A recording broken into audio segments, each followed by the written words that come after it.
In this video, we will look at three different accounts of the same air battle between American aircraft and German ME163 rocket fighters of JG400 on August 16, 1944.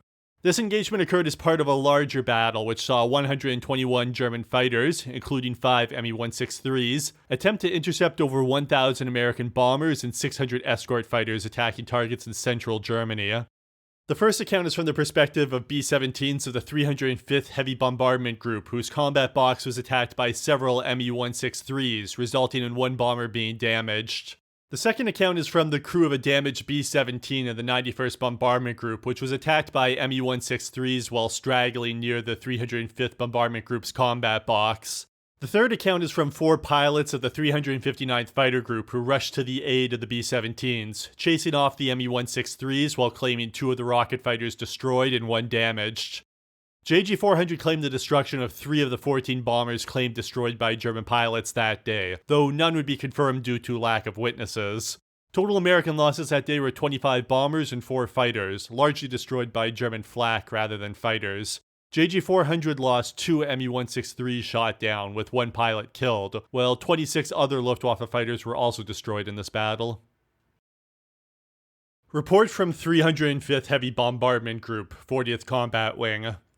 Lead, low, and high groups of the 40th Combat Wing bombed Bowen synthetic oil at 10:52, 10:53, and 10:55 hours respectively. Up to that time, 15 to 20 enemy aircraft had been seen too far out to identify. At 10:25 hours, unidentified aircraft was seen to attack Combat Wing ahead. Immediately after, bombs were away, and while the group was still flying in trail, 2 to 6 jet-propelled aircraft were observed. At this time, group's formations were good, but high group was lagging a little. The jet-propelled aircraft were seen out in front of the formation, coming from the deck to high above the formation.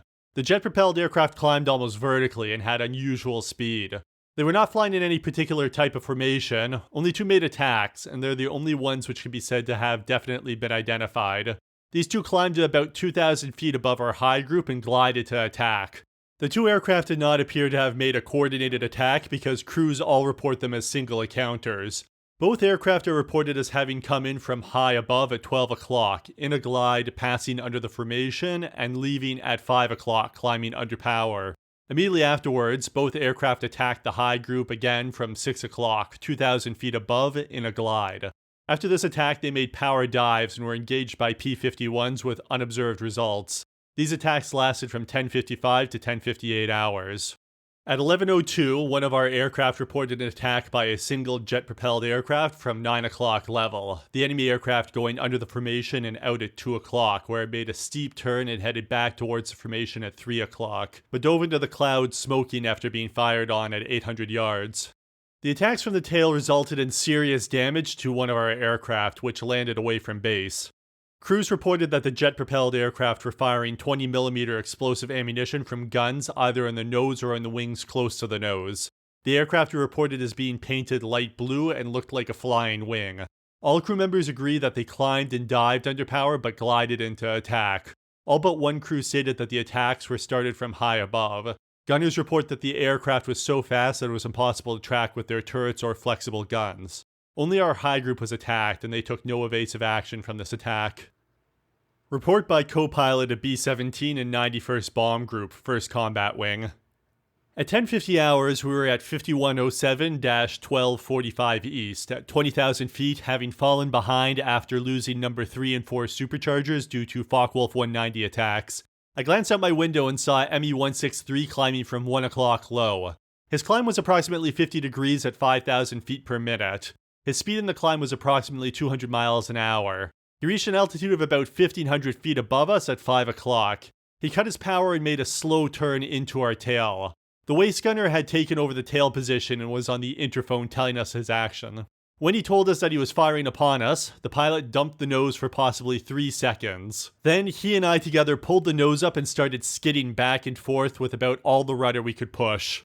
The tail gunner, waist, and ball turret gunners were firing at him for most of the time. He made his pass from 5:30 o'clock, came in, did a partial wing over, and went down approximately 1,000 feet below us to 2:30 o'clock. He leveled out and flew about the same airspeed we were holding for approximately 2 minutes. 2 P-51s came in on him from 5 o'clock high and started firing. He went into a vertical dive and they disappeared from sight under the nose of our plane. The ball turret gunner watched them, and he didn't seem to think the P-51s caught him.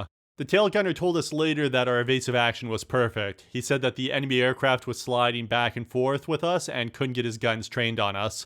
The tail gunner gave his armament as two 20mm cannons carried next to the fuselage and two 30 caliber on the outside of them. After the enemy aircraft reached its desired altitude, power was cut off and not observed to be used for the remainder of the attack. Report by 359th Fighter Group on escort. At 10:45, Colonel Murphy and his wingman, Lieutenant Cyril W. Jones Jr., were headed west at 27,000 feet at Bad Lausick, south of Grimma, southeast of Leipzig, at 5 o'clock position on 3 B-17 boxes flying at 26 to 27,000, 2 miles away. Colonel Murphy saw a long, dense white contrail half a mile long, obviously non-atmospheric, climbing at great speed towards the last box of bombers. The contrail was first seen at 27,000 feet headed northwest and was unmistakable for the trail of a rocket ship because of its speed.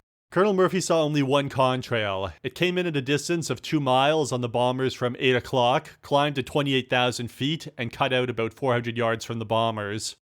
Colonel Murphy, on the wrong side of the bombers, realized he could not intervene. He saw a straggling B-17 at 25,000 feet, 2 miles away and 2 miles to the right of the bomber box under attack. Murphy decided the enemy aircraft would select this as a target, and Murphy accordingly at once dived for the straggler. The single enemy aircraft came through the bomber box and headed for the straggler, no jet visible. Although Murphy had begun his dive at once and had 2 miles to cover, the jetty traveled more than a mile to the bombers, went through them, and covered 2 more miles to the straggler, reaching it before Murphy and his wingman arrived. These two were clocking more than 400 indicated airspeed at 25,000 feet. The jetty overshot the straggler and began to flatten out, losing 1,000 feet of altitude. Murphy caught him 1/2 mile from the straggler at 23,000 and opened fire at 1,000 feet, 15-degree deflection. Closing to 0 feet and getting strikes on the tail and left side of the fuselage, Murphy overshot and pulled off steeply to the left. Jones was 1,000 feet behind the colonel and came in slightly below the jetty, angle off 10 degrees to the right. Jones opened fire at 1,000 feet. The enemy aircraft flipped on his back and began to split us. Jones allowed 3 radii, saw no strikes, and, at 60-degree angle, increased his lead. He saw multiple strikes on the top of the enemy aircraft canopy. Jones then hit the enemy aircraft wash, blacked out, and recovered at 14,000 feet. Jones claims this aircraft destroyed, quote, "No doubt that the pilot was killed," unquote, and says the enemy aircraft looked like the published ME163 drawing, except that the enemy aircraft tail was bigger and stubbier. Colonel Murphy, however, describes the enemy aircraft as, quote, "more like a flying wing than the published drawing, with a very blunt nose, sharp dihedral on swept-back mainplane, no horizontal tailplane, extremely thick tail, stubby, about 1/3 the size of a B-17 in span, and much bigger than a P-47, unquote. Colonel Murphy pulled out of his climbing turn to the left and saw Jones off to the right, going down, and another jetty circling off the left. It is possible that this was the original jetty attacked, but this is believed to be improbable because the one was going straight down when last seen. This new jetty was a mile from Colonel Murphy and 5,000 feet below his altitude of 24,000 feet. The enemy aircraft was in a spiraling straight turn down to the left with plenty of speed. Murphy peeled off, diving at and slightly in front of the enemy aircraft. Murphy closed to 400 indicated airspeed, 30-degree dive, while the enemy aircraft made 2 turns, and Murphy came in on the left, inside the enemy aircraft circle, opening fire at 10 degrees, 700 feet, and closing to 100 feet. Murphy stayed inside the turn with ease and maintained fire 5 to 10 seconds before overshooting. Hits on the left side of the enemy aircraft rear fuselage caused an explosion, quote, "about as big as the whole tail," unquote, and left the rear fuselage coming off from the cockpit back. The enemy aircraft flopped down in a spiral like a dead bomber. When Jones saw Colonel Murphy start for the straggler, he also saw 3 dense half-mile-long contrails, white, at great speed approaching the middle of the box of bombers. He thought at first it was rocket flak or smoke bombs. Then the contrails went through and above the bombers at a very steep angle and abruptly ended. After Colonel Murphy's enemy aircraft exploded, Murphy saw a jetty, jet off, a mile east at Murphy's altitude, 8,000 feet, circling. Murphy was low on gas and did not engage. 15 minutes after Colonel Murphy first called in the jet-propelled aircraft, Captain C.W. Hipscher and Lieutenant Jimmy Schoffet at 27,000 feet, they being southeast of Zwickau, south of Leipzig, saw at a range of 10 to 12 miles a well-molded beach white jet, very thick, going straight up from 25,000 feet in what turned out to be an Immelmann, braking at 32,000 feet when the jet petered out, as the enemy aircraft headed down again. The enemy aircraft over the center of Leipzig, obviously as at great speed, about 300 miles per hour going straight up. Hipscher, short of gas, continued home. Schoffet turned back to the northeast, hoping to intercept the enemy aircraft's southeast course.